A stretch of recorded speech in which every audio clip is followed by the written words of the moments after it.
अस्सलामुअलैकुम, मैं हूँ सलवा स्नैन। आप देख रहे हैं जोर न्यूज़ HD। आइए नजर डालते हैं आज की अहम खबरों पर। पंजाब में सेहत कार्ड पर आंखों का ऑपरेशन बंद कर दिया गया। स्टेट लाइफ इंश्योरेंस कंपनी ने आंखों के ऑपरेशन करने वाले अस्पतालों को आगाह कर दिया। सूबे के निजी अस्पतालों में सेहत कार्ड पर मोतिया के ऑपरेशन नहीं होंगे।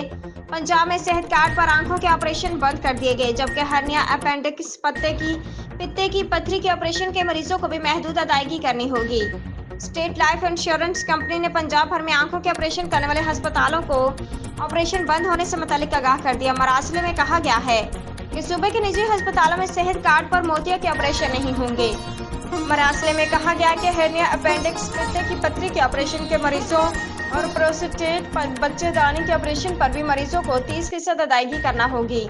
इंश्योरेंस कंपनी के मरासले में मजीद कहा गया है कि फैसले का इतलाक 1 सितंबर से होगा। Mohammad Sahel, crime reporter, चीचा वतनी।